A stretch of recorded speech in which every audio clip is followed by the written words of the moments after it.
Hello दोस्तों, welcome to my channel Funds Story. Before starting to anything, I'm just giving you a small declaration from my side that I am Ashish Bajpayee, an NISIM certified mutual fund advisor and distributor.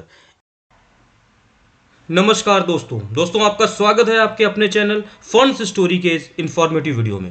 दोस्तों जैसा कि thumbnail में आपको स्पष्ट दिख रहा है कि आज हम लोग डिस्कशन करने वाले हैं इन्वेस्टमेंट ऑब्जेक्टिव्स को लेके। दोस्तों इन्वेस्टमेंट ऑब्जेक्टिव्स के अनुसार ही एक इन्वेस्टर को अपना इन्वेस्टमेंट प्लान करना चाहिए, उसको उसकी नीड पता होनी चाहिए। इन्वेस्टमेंट जो आपका होना चाहिए वो आपका हमेशा नीड बेस्ड इन्वेस्टमेंट ही होना चाहिए, है ना। इसको दोस्तों हम आगे डिटेल में देखते हैं कैसे इसको सिलेक्ट करना है, क्या हम लोगों को डूज एंड डोंट्स करने हैं, इन सबको हम लोग डेप्थ में आगे देखेंगे। दोस्तों सेशन को स्टार्ट करने के पहले अगर आपको हमारे सेशन पसंद आ रहा है तो प्लीज़ चैनल को लाइक करें, सब्सक्राइब करें। करते हैं सेशन आज का, investors and dear financial goals. ठीक दोस्तों देखिए, इस स्लाइड को स्टार्ट करने के पहले पहले आप इन क्वेश्चंस पे फोकस करें। अगर आप एक इन्वेस्टर हैं तो आपने ये क्वेश्चंस अपने एडवाइजर से फ्रीक्वेंटली पूछे होंगे। अगर आप एक एडवाइजर हैं तो आपने ये क्वेश्चन अपने हर क्लाइंट से फेस किए होंगे। वो पहले स्टार्टिंग आपका इन्हीं क्वेश्चन से होता है। देखें आप, please suggest me any good investment options, है ना।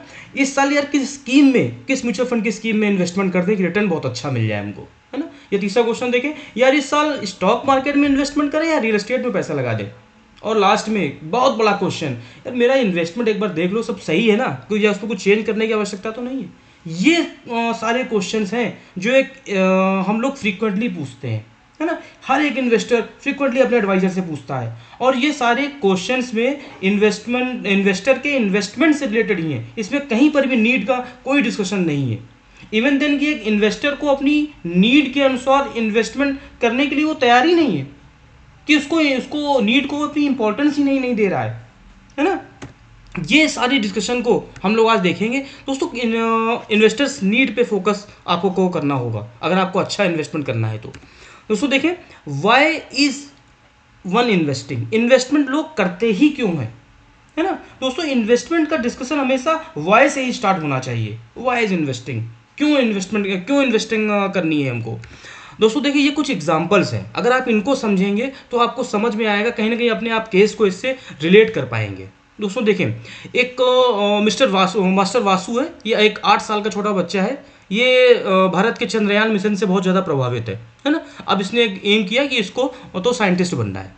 इसके जो पेरेंट्स हैं उन्होंने डिसाइड किया, हाँ मैं इसको इस पर फोकस करते हैं, हम लोग ऐसा कुछ हम लोग प्लान करते हैं इसका इन फ्यूचर में इसको हमको आगे साइंटिस्ट बनाना है। ठीक, दूसरा देखिए, मिस्टर आशीष है, एक फार्मा प्रोफेशनल्स हैं, इन्होंने मल्टीनेशनल कंपनी में काम किया हुआ है। अभी करंट में भी कुछ ना कुछ कर रहे हैं। इनको अपना रिटायरमेंट प्लान आउट करना है, क्योंकि कंपनी है ये आपको रिटायरमेंट में कोई आपको पेंशन तो देगी नहीं, तो इनको रिटायरमेंट अपना प्लान आउट करना है।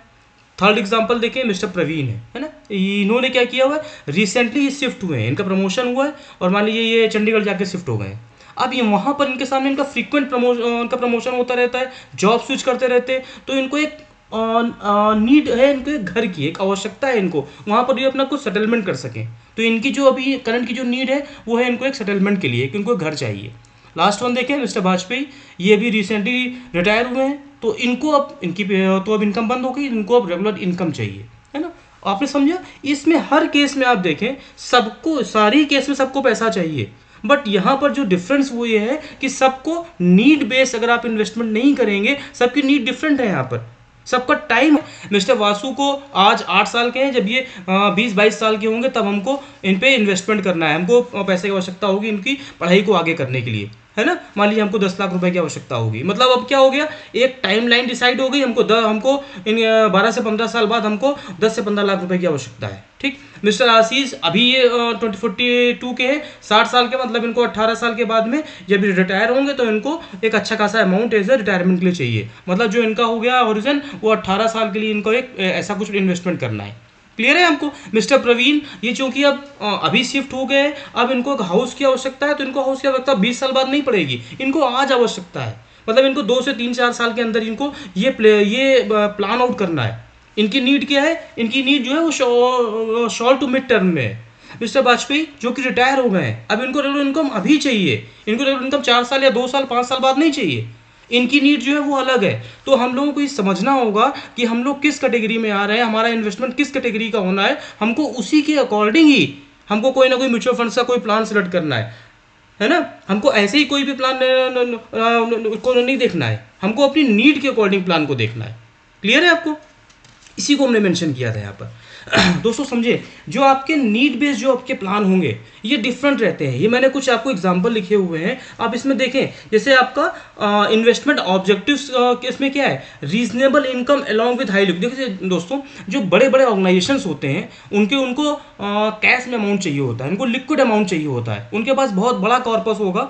मान लीजिए उनको कल ही आवश्यकता पड़ेगी, तो वो क्या करेंगे, वो किसी ओवरनाइट फंड जो फंड होगा उसमें पैसे को अपने पार करेंगे। अगर सेविंग में रखते हैं तो उनको बहुत कम वो मिलेगा। यहाँ इसमें क्या रहेगा, जो ओवरनाइट फंड होगा इसमें आपका 1 बिजनेस डे पे आपकी मैच्योरिटी होती है।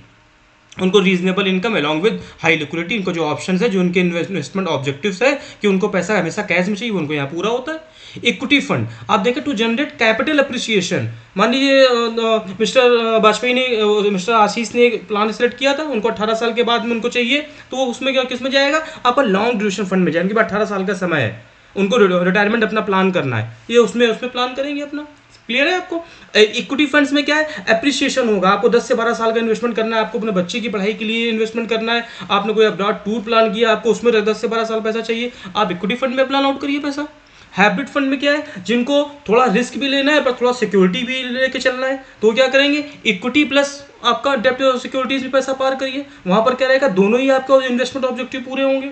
समझे दोस्तों? इस तरह से आप देखें, जब हम अपने फाइनेंशियल ऑब्जेक्टिव में अमाउंट और टाइमलाइन दोनों को ऐड करेंगे तभी हमारे फाइनेंशियल गोल बनते हैं, है ना। और इन फाइनेंशियल गोल के अकॉर्डिंग ही आपको हमेशा म्यूचुअल फंड को प्रिपेयर करना है, को एक्सेप्ट या रिजेक्ट करना है। ऐसे नहीं कुछ भी ले लेना है ना। हम लोग इस पूरी सीरीज में डिस्कशन करेंगे। आज हमने आपको कुछ फंड्स बताए हैं कैसे रेड करते हैं, आगे हम लोग जो रहेंगे वो हम नेक्स्ट सेशन में डिस्कस करेंगे। इक्विटी फंड्स कितने तरह के होते हैं, किन किन फंड्स में आपको इन्वेस्ट करना है, डेप्ट फंड किस तरह के होंगे, हाइब्रिड फंड्स कितने टाइप के होते हैं, इन सब को हम लोग अपने नेक्स्ट सेशन में कवर करेंगे। तब तक दोस्तों वेट करिए, नेक्स्ट सेशन में आपको जल्दी मैं अपडेट करता हूँ एक पूरी कंप्लीट नॉलेज के साथ में। तब के लिए थैंक यू दोस्तों।